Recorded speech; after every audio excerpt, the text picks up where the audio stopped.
Hello दोस्तों, स्वागत है आपका हमारे यूट्यूब चैनल में। दोस्तों, ये रिश्ता क्या कहलाता में आ गया है बड़ा ट्विस्ट। जैसा कि आप लोग जानते हैं, यहाँ अभीरा आई हुई है चारू और अपने भाई अभीर की सगाई में। चारू और अभीर की सगाई हो रही है, लेकिन यहाँ पर रस्म एक करनी होती है जो कि विद्या को करनी होती है कि मामी रस्म करेंगी और विद्या को अभीरा को एक चुनरी पहनाना होता है, जिससे कि अभीरा को वो इतना ज़्यादा पिन चुभा देती है कि उसके सर में इतना चुभता है, लेकिन वो कुछ बिना बोले सारा दर्द सह लेती है। और ये कुछ देखकर कहीं न कहीं विद्या के मन में ये समझ में आ गया है कि अभीरा कुछ भी सहन कर सकती है, कितने बड़ा से बड़ा दर्द भी। और वो मुझे मंत्री जी के कहर से भी बचा के लाई थी जेल से। ये सब कुछ सोचते हुए विद्या, लेकिन फिर भी उसके मन में अभीरा के लिए बहुत बड़ी नफ़रत है।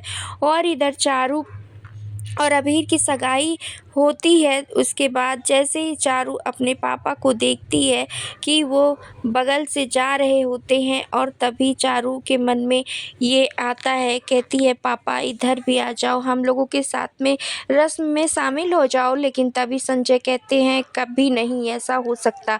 और तभी अभीर से कहते हैं कि मैं शामिल हो भी जाऊंगा, लेकिन अगर तुम मेरे सामने अपनी नाक रगड़ते हुए और झुक जाओगे, अपनी नाक रगड़ दोगे, तो मैं ऐसा कर सकता हूँ। मैं तुम लोगों को माफ़ करके आशीर्वाद दे सकता हूँ और अपने बेटी को खुशी-खुशी तुम्हारे साथ विदा कर सकता हूँ।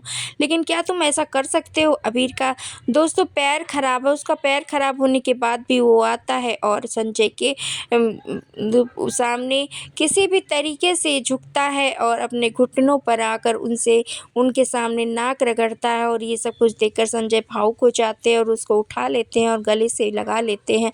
उधर चारू भी आती है और चारू और संजय, चारू और अभीर दोनों को ही गले से लगा लेते हैं और कर देंगे माफ़, और कहेंगे कि मेरी बेटी के लिए तुमसे अच्छा दामाद तो मुझे मिल ही नहीं सकता था। तुम ही मेरे बेटी के लिए सबसे अच्छे हो, सबसे बेस्ट हो। ये सब कुछ कहते हुए संजय नज़र आएंगे। अब संजय की ये कोई चाल है या वो खुशी-खुशी ऐसा कुछ कर रहे हैं।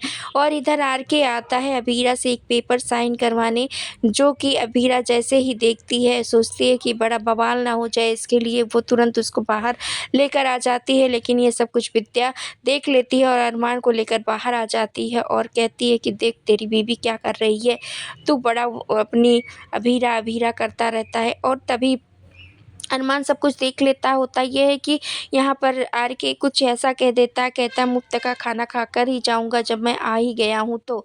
आपके भाई की सगाई है, ऐसे थोड़ी ना। और तभी अभीरा कहती है कि पता नहीं तुम कैसी-कैसी बातें करते रहते हो। और तभी विद्या और अरमान एक दूसरे को देख रहे होते हैं कि कैसे अभीरा हँस-हँस के इससे बात कर रही है। और तभी आर के को जाने को कह देती है अभीरा कि अभी चले जाओ, बाद में मुफ्त का खाना खा लेना। और तभी अरमान सब कुछ देख लेता है। जैसे ही आर के जाता है, अभीरा जैसे ही पलटती है, अरमान सामने खड़ा होता है। वेल दोस्तों, क्या कुछ लगता है आपको इस अपडेट के बारे में? क्या अभीरा अरमान की गलतफहमियां कभी दूर हो पाएंगी? वो दोनों साथ आ पाएंगे? अभीर और चारू की शादी अच्छे से हो जाएगी? आपकी क्या राय है? आप कमेंट के द्वारा हमें ज़रूर बताएं। और हमारे चैनल पर नए हैं तो लाइक शेयर सब्सक्राइब करना, बेल आइकन दबाना बिल्कुल ना भूलें दोस्तों।